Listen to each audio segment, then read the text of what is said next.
আমাৰ এই যিটো আমাৰ দিহাৰাং নৈ আজি ৰাতিপুৱা 9টা বজাৰ পৰা বিশেষকৈ পানী বাঢ়িছে। আমি এই ৰাতিপুৱাৰ পৰা আমি ইয়াত মানুহখিনি আছোঁ।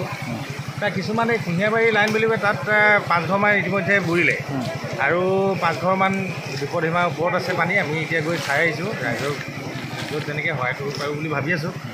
বিশেষকৈ এই টেপৰচালি যিডোখৰ এতিয়া আপোনালোকে দেখিছে, টেপৰচালি আমি যেতিয়া আহিছোঁ টেপৰচালি এই ৰাস্তাটোত অকণমানো পানীয়ে নাছিল।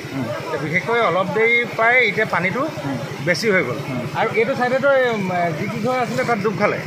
বিশেষকৈ ইয়াৰ পিছতে যিখন নাহাৰকু গাঁও আছে, ইয়াৰ পিছতে নাহাৰকু গাঁৱৰ এই পানীখিনি প্ৰায় মানে আজি ৰাতিটোৰ ভিতৰত ইয়াত বেছি হৈ যাব পানী। সেই বিশেষকৈ মই এটা অনুৰোধ, আমাৰ ইয়াত পানী হোৱা নাছিলে, এইবাৰ কিন্তু পানী যিটো বেছিকৈ হৈছে আৰু প্ৰশাসনৰ মানুহ আহিছে। আমাৰ চাৰ্কল অফিচাৰ ছাৰকো লগ পাইছোঁ, বিশেষ প্ৰশাসনো আহিছে, যাতে মানুহখিনি যদি কিবা এনেকুৱা দিগদাৰ হয় আমাক কৈ গৈছে যে ওচৰৰ স্কুলত বা কোনোবা জেগাত যাতে তেখেতলোকক হ'ব পাৰোঁ। সেইবাবে মানে আমি সেই ব্যৱস্থাটো কৰিছোঁ। এতিয়া এইটো অঞ্চলত প্ৰায় আপোনাৰ যিহেতু পানী বাঢ়ি আছে, দেখিছোঁ যে ইয়াত স্থানীয় ৰাইজসকল বা বানাকাণ্ডত পূৰা ক্ষতিগ্ৰস্ত হ'ব নেকি? হয়, এতিয়া দেখিছোঁ। এতিয়া মানে অলপ আগত দেখিছিলোঁ যে কঠীয়াৰ যিখিনি আমাৰ ধানৰ কাৰণে কঠীয়া কৰিছিলে, কঠীয়াখিনি আমি চাই থাকোঁতে ডুব গ'ল এইটো ছাইডত। বিশেষকৈ ইয়াত দেখিছোঁ যে প্ৰায় অকণমানে ওলাই আছে কঠীয়া। কিমান সময়ৰ ভিতৰত, মানে কিমান মিনিটৰ ভিতৰত এই ঠাইটোত প্ৰায় পানী এই পথছোৱা প্ৰায় বুৰি গৈছে বুলি ভাবোঁ? এইডোখৰ আজি মানে 9টা বজাৰ পৰা আমি যেতিয়া আহিলোঁ, এতিয়াতো প্ৰথমতে আছিলে ওলাই আছিলে, আমি যেতিয়াৰ পৰা আহিলোঁ প্ৰায় আধা ঘণ্টামানতেই এতিয়া দেখিছোঁ যে বেছি হৈ গ'ল পানী। এই ৰাস্তাটো যিটো আমাৰ এতিয়া ৰাস্তাটো অকণমানো পানীয়ে নাছিলে, ইয়াত 1খনমান তলত আছিলে, এতিয়া দেখিছোঁ ইয়াততো বহুতখিনি ওপৰলৈ গ'ল, মানুহ যাবলৈ অসুবিধা হৈছে।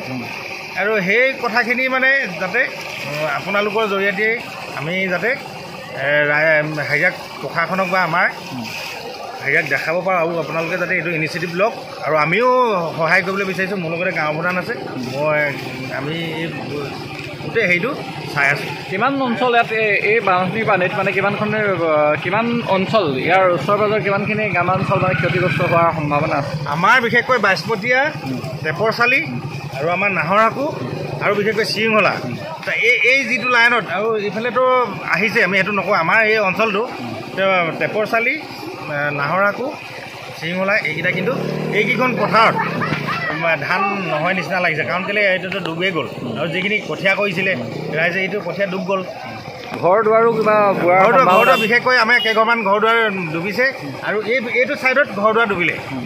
প্ৰায় কিমান ঘৰ ডুবিছে বুলি কৈছে? ইয়াত 10 ঘৰমান আছিলে, সেই 10 ঘৰ ডুবিলে আৰু আমাৰ যিটো কুঁহিয়াবাৰী বুলি কৈছে, ইয়াৰ পানীটো যিটো গুচি গৈছে, ইয়াত কিন্তু ইতিমধ্যে 5 আপুনি যিটো ঠাইত 10 ঘৰ বুৰিছে বুলি সেই অঞ্চলটোৰ নাম কি বুলি ক'লে? সেইটোতো আমাৰ এইডোখৰ কুঁহিয়াবাৰী, এইডোখৰ বাইছপটীয়া। বাছমতীয়াৰ প্ৰায় 10 ঘৰ 10টা পৰিয়াল ডুবিছে।